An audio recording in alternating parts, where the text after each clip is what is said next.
History of Modern India by BIPAN Chandra. Preface. The book presents an overview of the history of what was known as British India.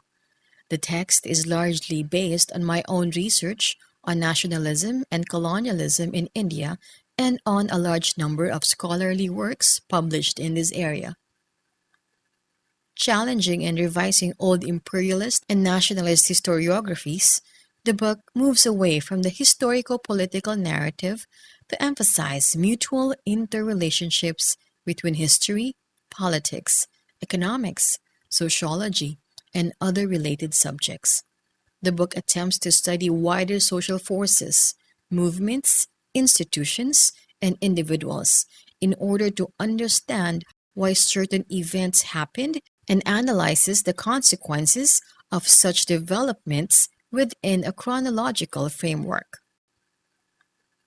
The book examines the social, economic, and political conditions in India in the 18th century in an attempt to explain why India fell prey to the British East India Company and later to the British Crown. It goes on to detail the political, administrative, and economic impact of British rule in India. The economic exploitation of India through trade and investment is emphasized as the primary raison d'etre of British rule. The foreign policies of British India, like the wars with Nepal and Afghanistan or the conquest of Burma, also find mention in the book. The indigenous movements of various tribes and peasants across India are discussed. In the beginning, they rose and struggled in the traditional manner, resulting in major tribal and peasant uprisings throughout the country, which culminated in the revolt of 1857, though peasant and tribal uprisings continued even after.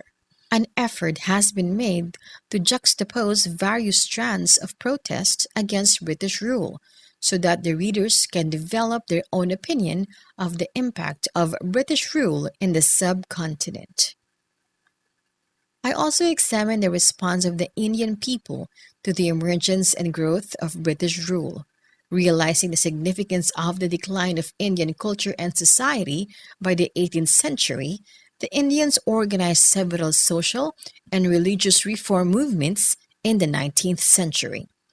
This awakening in the 19th century not only adopted Western technology, like the printing press, to protest against British exploitation, but also resulted in assimilating Indians into prevailing world standards. The last 5 chapters deal with the emergence of the nationalist movement in India through the formation of the Indian National Congress to the attainment of Indian independence.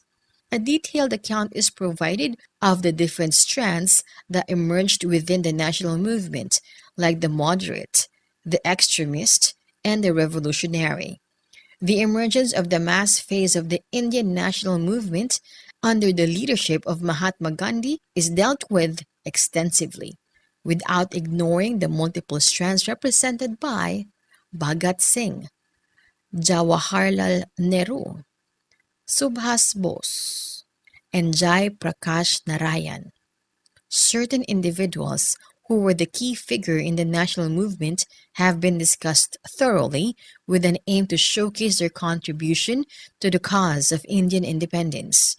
The growth and consolidation of communist forces and the opposition of the nationalist movement towards its spread is innovatively presented, so as to highlight the hindrances of the one and the contribution of the other to the cause of Indian independence. History of Modern India by BIPAN Chandra.